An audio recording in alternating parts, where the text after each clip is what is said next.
Hello दोस्तों, आप सभी को प्रभु यीशु मसीह के नाम में जय मसीह की। फिर से मैं आप सभी का स्वागत करता हूं हमारे एक और नए वीडियो में। दोस्तों, आज के समय में अगर आप किसी भी मसीह भाई बहन से एक सवाल करेंगे कि आप नरक जाना चाहते हैं, तो कोई भी व्यक्ति आपको ये नहीं कहेगा कि वो नरक जाना चाहता है। हर एक व्यक्ति आपको यही कहेगा, नहीं मैं तो स्वर्ग जाना चाहता हूं, मैं नरक नहीं जाना चाहता हूं। बहुत सारे ऐसे लोग हैं जो ऐसा जीवन जीते हैं जिनका जीवन के कार्य स्वर्ग जाने की योग्य नहीं है, फिर भी वो व्यक्ति जानता है कि वो स्वर्ग नहीं जाएगा, लेकिन बोलेगा कि मैं स्वर्ग जाऊंगा, मैं नरक नहीं जाना चाहता हूं। क्योंकि मनुष्य का स्वभाव यही है कि वो अपने आप को हमेशा उत्तम समझता है। देखिए, एक चीज याद रखिए, बहुत सारे संसारिक लोग हैं जो यीशु मसीह पर विश्वास नहीं करते हैं। उनकी जब मृत्यु हो जाती है तो उनके परिजन या उनके रिश्तेदार लोग उनके फोटो को बनाते हैं बड़े अच्छे से, और उस फोटो के नीचे लिखते हैं स्वर्गवासी। भले ही उस व्यक्ति का जीवन इस संसार में जीवित रहते हो कितना भी बुरा हो, कितना भी पाप उसने किया हो, फिर भी उसके फोटो के नीचे स्वर्गवासी लिख कर रखते हैं। उनको भी पता है कि ये स्वर्ग नहीं जा सकते, इनके काम इतने गंदे थे, इतने गलत थे, स्वर्ग नहीं जा सकते, लेकिन फिर भी वो उस फोटो के नीचे लिख कर रखते हैं स्वर्गवासी। उसी प्रकार बहुत सारे मसीह लोग ऐसे हैं जो आज भी पाप का जीवन जी रहे हैं, जो आज भी प्रभु के वचन के अनुसार नहीं चलते हैं, लेकिन ये उम्मीद रखते हैं कि प्रभु यीशु मसीह जब आएंगे तो वो उन्हें स्वर्ग लेकर जाएंगे। ये संभव नहीं है। सबसे पहली चीज आप समझ लीजिए, सबसे इंपॉर्टेंट चीज मैं आज आपको बताने वाला हूं, इसीलिए बहुत ध्यान से आज की वीडियो को देखिएगा। क्योंकि एक बहन ने हमसे एक सवाल किया था कमेंट के माध्यम से। उन्होंने पूछा था कि मैं दिन भर हमसे बहुत सारे पाप हो जाते हैं, हम बहुत सारे पाप जानबूझकर कर देते हैं, बहुत सारे पाप अनजाने में कर देते हैं, तो आप कोई ऐसा तरीका बताओ हमें जिससे प्रार्थना करने से, या ऐसा कोई वचन बताओ जिसे पढ़ लेने से हमारा पाप क्षमा हो जाए और हम दिन भर जो पाप करते हैं उसे हम परमेश्वर के सामने लाकर माफी मांग ले। और ऐसे हमारा रोज पाप होता है, तो रोज शाम को हम ऐसी कौन सी प्रार्थना करें ताकि हमारे दिन भर का पाप खत्म हो जाए। देखिए, मैं एक बात बताना चाहता हूं, उस बहन के कमेंट को जब मैंने पढ़ा तो मैं बहुत चौंक गया। तो मुझे दो बातें समझ में आई। एक बात यह कि हो सकता है कि वो बहन अभी प्रभु यीशु मसीह में नहीं है, उन्होंने प्रभु यीशु मसीह को अभी अभी जाना होगा, या उनके वचन को इतना नहीं जानते होंगे। या फिर अगर पुरानी कोई बहन है जिनने बहुत सालों से यीशु को ग्रहण किया है, हो सकता है उनके शिक्षा देने वाले लोगों ने अभी तक उनको नहीं बताया ये बातों को। तो मैंने सोचा कि आज मैं इस वीडियो के माध्यम से आप लोगों तक भी ये बात पहुंचा दूं कि क्या ऐसा बाइबल में कोई भी वचन है जिसे पढ़ लेने से आपके दिन भर आपने जो भी पाप किया हो उससे आपको क्षमा मिल जाएगा।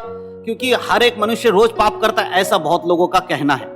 मेरे प्रियो, सबसे इंपॉर्टेंट चीज आपको समझना होगा, जैसे मैंने कहा कि अगर आपको स्वर्ग जाना है तो एक पवित्र जीवन जीना बहुत जरूरी है। सिर्फ पवित्र जीवन ही नहीं, सबसे पहली चीज क्या है, एक मनुष्य का उद्धार कब होता है? जब वो प्रभु यीशु मसीह को अपने उद्धारकर्ता के रूप में ग्रहण कर लेता है, अपने पापों का अंगीकार कर लेता है और पापों को मानकर यीशु को सामने रखकर पिता से क्षमा मांगता है कि मैंने पाप किया और मेरे पापों के लिए प्रभु यीशु मसीह ने बलिदान होकर मुझे छुड़ा लिया है। तब उसके पाप परमेश्वर क्षमा कर देते हैं, और उसके बाद पिता पुत्र पवित्र आत्मा के नाम से जब वो बपतिस्मा लेता है, वो उद्धार में एक कदम आगे बढ़ता है। लेकिन उद्धार यहां सफल नहीं हो जाता कि उद्धार हो गया, अब आपको कुछ नहीं करना।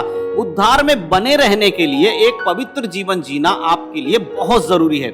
यदि वो व्यक्ति जीवित रहते हुए यीशु के वचन के अनुसार नहीं चलता है, तो चाहे वो उद्धार पा चुका हो या उसने बपतिस्मा ले लिया हो, उसको स्वर्ग में प्रवेश नहीं मिलेगा। क्योंकि यीशु का वचन के अनुसार चलना बहुत जरूरी है और एक पवित्र जीवन जीना बहुत जरूरी है। तो आज जो मैं आपको बातें बताने वाला हूं, उसे ध्यान से सुनिएगा। आज के संसार में बहुत सारे मसीह लोग जो हैं अधूरी शिक्षा, अधूरी ज्ञान में जी रहे हैं। बहुत सारे झूठे लोग हैं जो सही शिक्षा नहीं देते। क्यों सही शिक्षा नहीं देते? क्योंकि उनको उद्धार से कोई मतलब नहीं। उन्हें तो अपनी कलीसिया में भीड़ बढ़ाना है, उन्हें तो दान दशवान से मतलब है, उन्हें पैसे कमाने हैं, तेल पानी कपड़ा ये बेचकर अमीर बनना है, उन्हें झूठी चंगाई छुटकारे की बातें बताकर लोगों को बस बहकाना है। उद्धार का कोई वचन उनको देना नहीं है, सच्चाई में चलने की बात उनको करना नहीं है। क्योंकि ऐसा करने से भीड़ कम हो जाएगी चर्चों में से, लोग उनकी बातों को सुनेंगे नहीं। मेरे प्रियो, लेकिन बाइबल क्लियर करती है कि चाहे कुछ भी हो, हमें बाइबल के सत्य को ही प्रचार करना चाहिए। बाइबल जो बताते उसी को ही बोलना चाहिए। और आज मैं आपको बताऊंगा, अगर वो बहन इस समय इस वीडियो को देख रही है तो आप भी सुन लीजिएगा।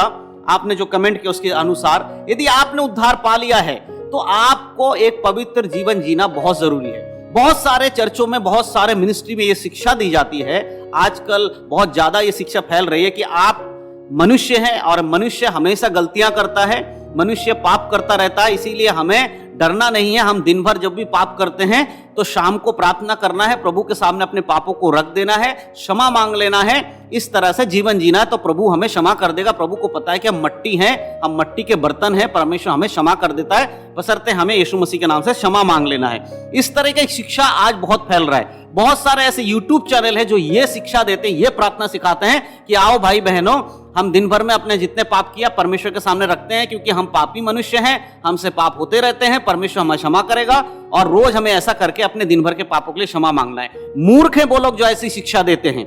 मेरे प्रियो याद रखिए, यीशु मसीह ने बलिदान, हमारे लिए बलिदान इसलिए नहीं हुआ था कि हम दिन भर पाप करें और शाम को माफी मांग ले, फिर दूसरे दिन पाप करें फिर शाम को माफी मांग ले, फिर आपका उद्धार हुआ ही कैसे है? ऐसे तो संसारिक लोग भी जब यीशु मसीह आएंगे कहेंगे प्रभु हमें माफ कर दो, तो क्या वो उद्धार पालेंगे? नहीं पाएंगे। पवित्र जीवन जीना बहुत जरूरी है। तो एक चीज समझिए, सबसे पहले बाइबल के कुछ वचन मैं आपको देना चाहता हूं जल्दी जल्दी, और उसको पढ़कर मैं आपको बताना चाहता हूं कि आपका पाप करना कितना बुरा है आपके लिए। सबसे पहले मैं वचन आपको देना चाहता हूं, रोमियो के पत्र उसका 6 अध्याय उसका 1 आयत और 2 आयत को मैं आपके लिए पढ़ूंगा। वहां लिखा है, तो हम क्या कहें, क्या हम पाप करते रहें कि अनुग्रह बहुत हो? कदापि नहीं। जब पाप के लिए मर गए तो फिर आगे को उसमें कैसे जीवन बिताएं?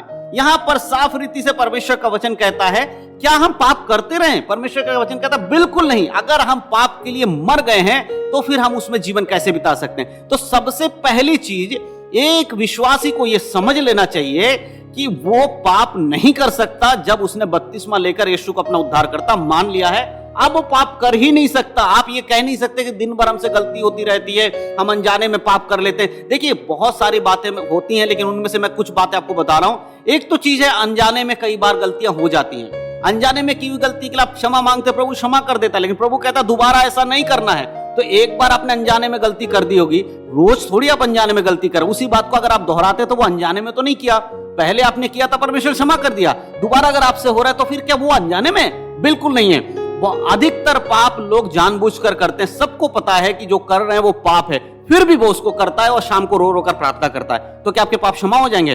बिल्कुल नहीं। इस चीज को याद रखिएगा। आपको पाप के लिए अगर आप मर गए तो दोबारा आप उसमें जीवन कैसे बिता सकते हैं? और संसार के जैसे नहीं बनना। संसार जो शिक्षाएं देती हैं उस शिक्षा के अनुसार अगर आप चलेंगे तो फिर आप कभी भी उद्धार में बने नहीं रह सकते।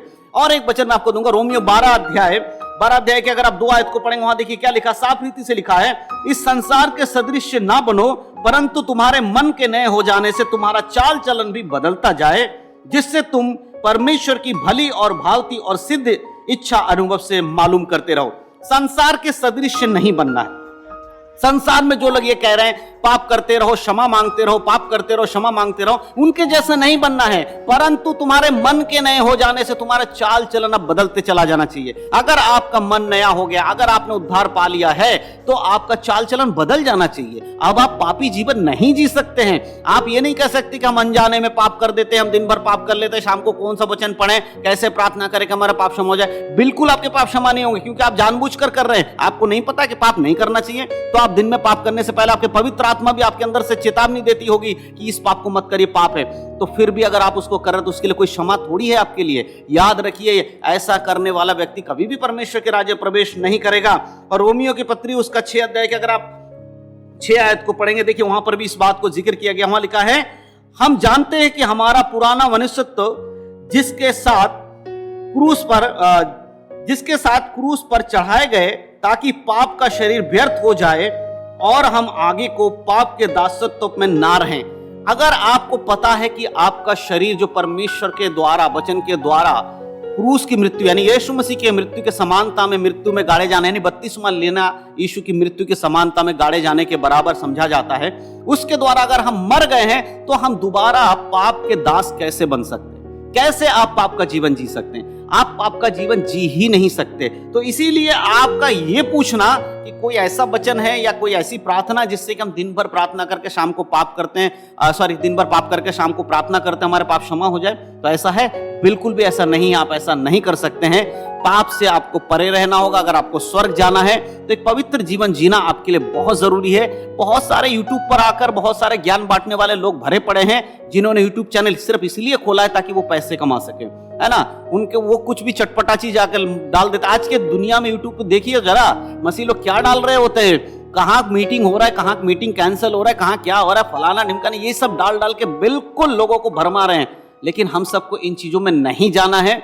हमें परमेश्वर के वचन के अनुसार चलना है, प्रभु की इच्छा के अनुसार चलना, बाइबल पढ़ना है, और बाइबल की शिक्षा में अगर आप चलेंगे तभी आप स्वर्ग जाएंगे। अन्यथा किसी पास्टर में दम नहीं है, किसी प्रचारक में इतनी हिम्मत नहीं है कि वो आपके पाप करते हुए भी आपको स्वर्ग ले जा सके, क्योंकि उस पास्टर का जीवन भी खतरे में है, उसका उद्धार भी खतरे में, वो आपको स्वर्ग में कैसे ले जा सकता है। इसीलिए अपने जीवन को पवित्र रखिए, पाप से परे रहिए, दिन भर पवित्र जीवन जिए। शाम को प्रार्थना करें तो परमेश्वर को धन्यवाद देने वाला प्रार्थना करें कि उसने आपको जीवित रखा, हर चीजों में आपकी मदद की। यही प्रार्थना आपका शाम का हो, वही अच्छा है। किसी पाप के पश्चाताप के लिए प्रार्थना अगर आपके जीवन में नहीं है तो बहुत बढ़िया है, आप पवित्र जीवन जिए और प्रभु को अपने जीवन में महत्व दें। पवित्र आत्मा से प्रार्थना करें पवित्र जीवन जीने के लिए, वो आपकी सहायता और मदद करेंगे।